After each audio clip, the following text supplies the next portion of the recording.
stood in front of you? It wasn't really that. It was what I was doing, and it was the way I carried myself in the ring tonight. And you know, I did what I had to do. We had a great camp.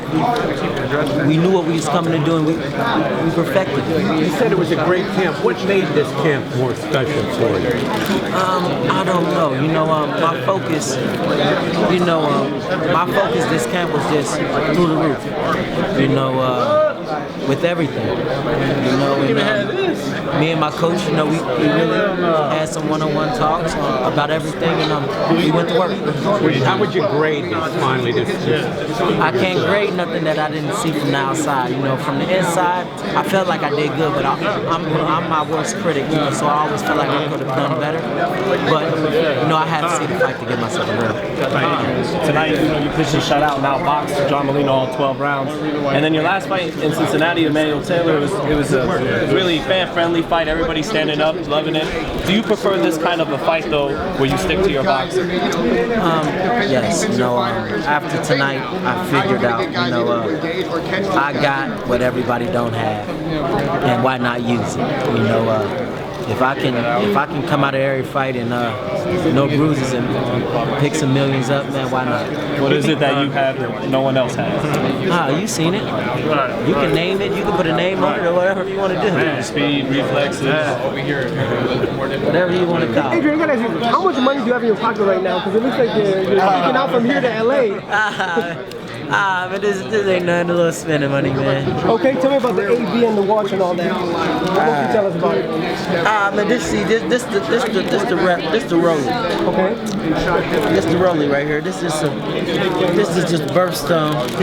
You know, these. You know, I gotta stay fly, man. First I flash it up. What should I get? What you? Something that's in your tax bracket. Did you work on your defense? I mean, a lot of the shots you got hit maybe early on with 2 big shots after that you kind of didn't get hit. Did you work on defense in camp as well? Big time. You know, I always had good defense, but I got stuck. You know, when you fight fighters, you get comfortable. Sometimes you can get comfortable in just beating fighters and not using everything you have. So when we went back to camp, you know, we worked on that. You know, it's a lot of shots that people hit me with that I shouldn't get hit with. Adrien, would you say you have a lot of versatility? Because tonight we saw you outbox a guy for 12 rounds, and then we've seen you gut it out going toe-to-toe with him. I don't think y'all never seen me box. Tonight was the first time you ever seen me box. Talk about your movement today. A lot of people before said, oh, Adrien just stands in one place, doesn't have good footwork. And today, man, it was like he was chasing a fly. He just couldn't hit you. You know, I got great footwork. You know, like I said before, when I was coming up, those guys just didn't make me move. You know, but and as my fights kept going on, I was just sitting in one spot and just winning. You know, and then when it was time for me to move, I was so comfortable in fighting in that style that I didn't move, and that's why I got one. What do you think of Guerrero Thurman fight? Did you Guerrero Thurman? Did you watch it? I was in the shower and I really didn't watch it. Adrien, what's next for you? What do you want to do? Like 140, 147? What did Adrien Broner want to do? Is there a fighter out there that you want to fight? I will be a world champion at 140 pounds, and my next fight will be June 20th in Cincinnati, Ohio. Are you looking at, I know you won't fight Lamont Peterson, that's like your brother, but if Danny Garcia is victorious, is that a fight that you would consider happening even though you guys are friends also? Listen, y'all know my slogan. Danny's a nice friend of mine.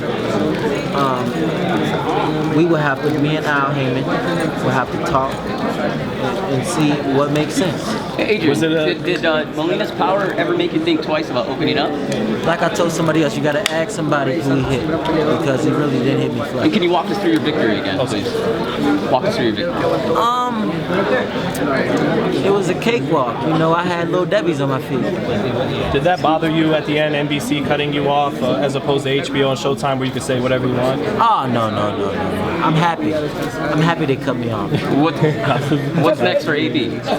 June 20th, Cincinnati, Ohio. The important question, how do you celebrate tonight, this victory? You're trying to get me in trouble, man. Say dead in jail. Shit, dead or Are you gonna help your big brother Floyd prepare for Manny Pacquiao? get him away from me. Adrien, how much of a difference was it? You know, I know you have a newborn at home. How much was that a difference for you in this camp and just leading into the fight? You know, it just made me grow up even more. You know, I'm still a kid. I'm growing, and I really got some big time responsibilities with childhood. People have been trying to say this whole week that you've grown up, you matured, but do you think you changed at all, or you just kind of, you know, still the same? I can see it. I can see it. I can feel it because it was a couple of things that I would have done on Showtime or HBO, but you know, like I said, I don't got to do those crazy stunts anymore. If you could tell me, improved tonight. Do you think June 20th you see even better Adrien Broner in Cincinnati? Oh, it's gonna keep getting better. As long as I keep shutting guys out, y'all can keep reporting, y'all can keep asking questions. June 20th, would it be another nightclub type of fight atmosphere where everybody shows up? Always a show in Cincinnati. I got high off the If you fumes. could tell your youngest self something, some advice when you first started doing it, what would you tell yourself back then? I'd rather keep that to myself. Thanks, Adrien. What would you say to the fight fans? What message do you have to the fight fans? Support me and I fight for you. AB, always ballin'. What would you say to the young kid from Cincinnati that's seeing your maturation process in full circle, from full circle? Follow your dream. No matter if it's boxing or basketball or football, just follow your dream. Was there ever a point, you mentioned dreams, was there ever a point in your life where you thought this dream wasn't going to come true? And what made you get through it? Never. I always knew I'll be here. I always knew I'll get rich. And I always knew I'll be at the top.